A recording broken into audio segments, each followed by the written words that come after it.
मैं doctor Padma Meena, government college Kotputli, associate professor.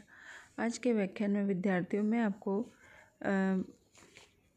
प्रमुख राज्य व्यवस्थाएं, जो कि हमारे बीए सेकेंड ईयर का जो पहला प्रश्न पत्र है, उसमें मैं जैसा कि मैंने आपको पूर्व के व्याख्यान बताया था कि ब्रिटिश संविधान क्या है, ब्रिटिश संविधान की क्या विशेषता है, ब्रिटिश संविधान को संयुक्त और विवेक का शिशु क्यों कहते हैं, इस पर मैंने अपना व्याख्यान आपके सामने प्रस्तुत किया था। आज मैं आपके सामने ब्रिटिश संविधान के अभिसमय अथवा वैधानिक परंपराएं क्या हैं, अभिसमय का क्या तात्पर्य है, अभिसमय के क्या लक्षण हैं और कानून और अभिसमय में क्या भेद है और अभिसमय का वर्गीकरण हम किस तरह से कर सकते हैं, इस पर आज का मेरा व्याख्यान आधारित है। तो अभिसमय अथवा जिसे वैधानिक परंपराएं कहते हैं, ये जिसे मिल ने संविधान के लिखित नियम कहा है, डाइसी ने संवैधानिक अभिसमय और एंसन ने जिनको संवैधानिक परंपराओं की संज्ञा दी है, वो ब्रिटेन के अभिसमय अथवा वैधानिक परंपराएं हैं। ब्रिटिश संविधान के जो अलग अलग स्रोत हैं, उसमें ये एक महत्वपूर्ण स्रोत है और ब्रिटिश संविधान को हम ये कह सकते हैं कि ये अभिसमय पर आधारित संविधान ही है। तो अब चलिए विद्यार्थियों, अब हम ये पता लगाने का प्रयास करते हैं कि अभिसमय का क्या तात्पर्य है, अभिसमय का क्या अर्थ है। जैसा कि प्रोफेसर डाइसी कहते हैं कि अभिसमय संविधान संबंधी नैतिकता के आदेश है। उन्होंने इसकी पूरी परिभाषा प्रस्तुत करते हुए कहा कि संविधान के अभिसमय वे रीति रिवाज अथवा समझौते हैं जिनके अनुसार पूर्ण प्रभुत्व संपन्न विधानमंडल के विभिन्न अंगों को अपने विवेक आधारित अधिकारों का प्रयोग करना चाहिए, चाहे वे सम्राट के परमाधिकार हो या पार्लियामेंट के विशेषाधिकार।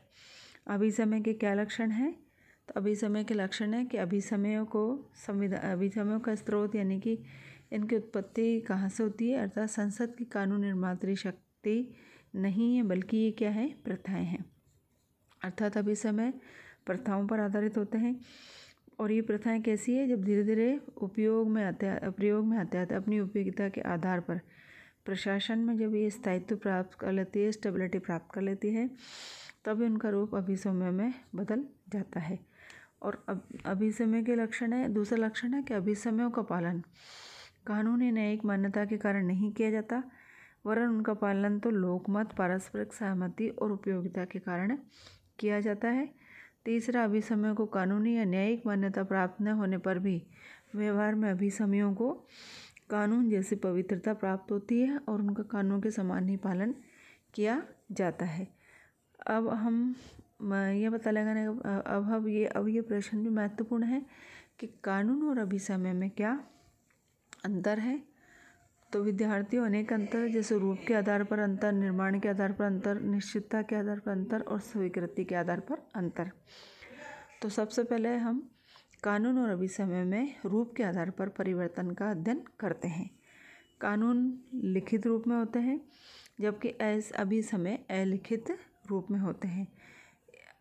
और कानून लिखित होने के कारण सर्वविदित होते हैं और उन्हें सभी जानते हैं, किंतु अभिसमय को ज्ञान प्राप्त करने के लिए अपेक्षाकृत जागरूकता की आवश्यकता होती है। दूसरा, निर्माण के आधार पर कानून किसी कानून निर्मात्री सत्ता की इच्छा के परिणाम होते हैं, जिनका निर्माण एक विशेष पद्धति को अपनाकर किया जाता है, जबकि अभिसमय व्यवहार के वे परिणाम है जब एक विशेष प्रकार का व्यवहार अपनाया जाता है और यह व्यवहार अपनी उपयोगिता सिद्ध कर लेता है, तो यह अभिसमय का स्थान प्राप्त कर लेता है। निश्चितता के आधार पर, अर्थात कानून में निश्चितता का भाव होता है और उन्हें एक विशेष समय में लागू किया जाता है, जबकि अभिसमय अस्पष्ट और अनिश्चित होते हैं और उनके लागू किए जाने का कोई विशेष समय नहीं होता। स्वीकृति के आधार पर कानून के पीछे राज्य की प्रभुत्व शक्ति का दबाव होता है और इन्हें न्यायिक संरक्षण प्राप्त होता है और व्यक्ति के लिए कानून का पालन करना अनिवार्य होता है। और जो व्यक्ति कानून की आज्ञा का उल्लंघन करता, अवज्ञा करता है, तो उसे दंड मिलता है। लेकिन अभिसमयों का पालन व्यक्ति की इच्छा पर निर्भर करता है और उल्लंघन करने पर व्यक्ति को दंडित नहीं किया जा सकता है। इस प्रकार कानून के पीछे वैधानिक शक्ति का बल होता है और अभिसमय के पीछे मात्र नैतिक शक्ति का। इसी कारण अभिसमय को राजनीतिक नैतिकता के नियम भी कहा जाता है। अब अभिसमयों का वर्गीकरण किस आधार पर किया जाता है?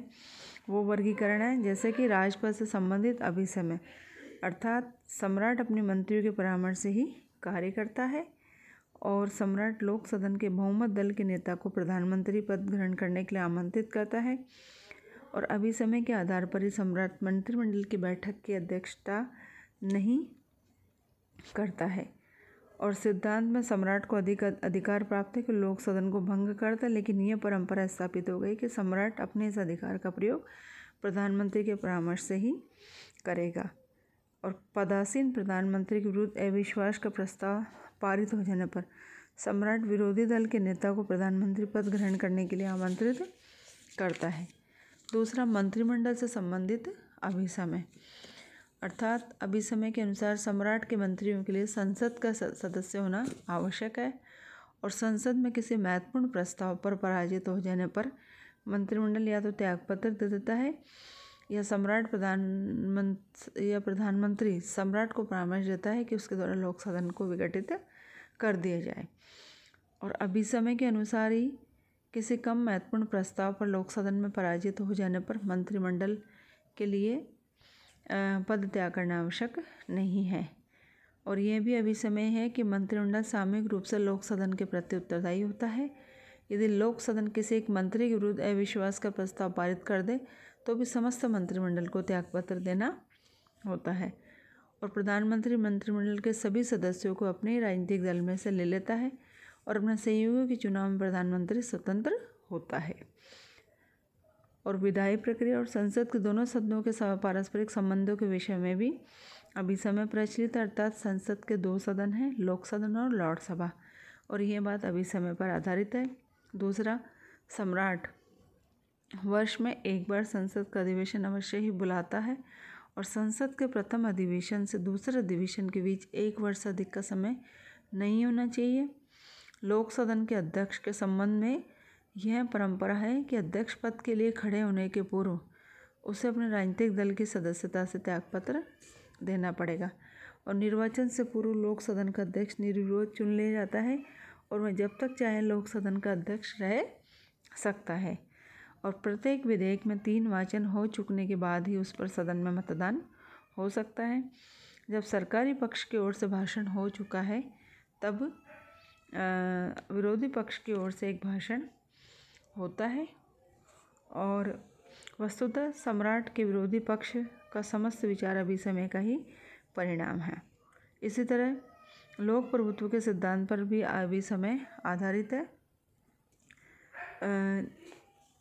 और इन अभिसमयों के पीछे और ये कौन सा अभिसमय लोक प्रभुत्व सिद्धांत पर वो है कि शासन किसी महत्वपूर्ण और विवादग्रस्त विषय पर उस समय तक विधेयक प्रस्तुत नहीं करता जब तक कि उसने ऐसा करने के लिए निर्वाचकों से आदेश प्राप्त नहीं कर लिया हो। जैसे कि 1911 में संसदीय अधिनियम के आधार पर लॉर्ड सभा की शक्तियों में कटौती करने के पूर्व लॉयड जॉर्ज की उदार दलीय सरकार ने 1910 के चुनाव में इस विषय पर जनता का स्पष्ट आदेश प्राप्त किया था। आदेश अभिसमय की बात लोक प्रभुत्व धारणा पर आधारित है और लोक सिद्धांत पर आधारित यह करने में यह है कि जब मंत्रिमंडल निर्वाचकों से अपील करता है और निर्वाचकों का निर्णय मंत्रिमंडल के प्रतिकूल होता है तब मंत्रिमंडल को अपने पत्र से त्यागपत्र दे देना चाहिए और प्रधानमंत्री सम्राट से दूसरी बार लोक सदन के विघटन की सिफारिश नहीं कर सकता। अभी प्रश्न उपस्थित होता है कि लोक अभिसमय के पीछे अनुशक्ति या अभिसमयों का पालन क्यों किया जाता है। ये माना जाता है कि अभिसमय ना तो कानून निर्मात्री सभा की इच्छा के परिणाम होते हैं और न ही इन्हें न्यायिक मान्यता प्राप्त होती है। अतः स्वाभाविक रूप से प्रश्न उपस्थित होता है कि अभिसमय का पालन क्यों किया जाता है। तो जो ब्रिटिश संविधान के लेखक है डाइसी, लावेल और लॉस्की ने इस प्रश्न पर विचार करके अपने मत का प्रतिपादन किया है। तो जैसा कि डाइसी कहते हैं कि अभिसमय और कानून परस्पर घनिष्ठ रूप से संबंधित है। यदि किसी अभिसमय को उल्लंघन किया जाता है तो इससे कानून का उल्लंघन हो जाता है या उस उल्लंघन से कानून को क्षति पहुंचती है, क्योंकि कानून का उल्लंघन नहीं किया जा सकता। अतः अभिसमयों का पालन करना ही होता है। और लेकिन डाइसी का यह मत भी हम पूर्णतः सत्य नहीं मान सकते और इस अभिसमय के पालन का आधार नहीं माना जा सकता, क्योंकि अभिसमय को उल्लंघन कानून के उल्लंघन को जन्म देता है। तो हम ये नहीं मान सकते, और यह बात सभी अभिसमय के संबंध में हम नहीं कह सकते, क्योंकि अनेक ऐसे अभिसमय जिनके उल्लंघन से कोई कानून भंग नहीं होता है। जैसे उदाहरण के लिए, यदि लोक सदन का स्पीकर अपने दल से त्यागपत्र न दे तो संसद के द्वारा कानून का निर्माण करते हुए विधेयक के 3 वाचन न करके 2 ही वाचन किए जाए या प्रधानमंत्री लॉर्ड सभा से लिया जाए तो इसमें कोई कानून भंग नहीं होता है। और लॉवेल कहते हैं कि अभिसमय को पालन इसलिए किया जाता है कि नैतिकता ये नियम है, ये एक प्रकार से खेल के नियम है, और देश का विभाग जिनके हाथ में देश का प्रशासन है इन अभिसमयों के प्रति जागरूक है। इसके अभिसमयों को लोकमत की शक्ति प्राप्त है। यदि राजसत्ता के संचालक वर्ग द्वारा अभिसमयों को उल्लंघन किया जाएगा तो देश में विरोध की लहर दौड़ जाएगी और सरकार को परास्त होना पड़ेगा। धन्यवाद।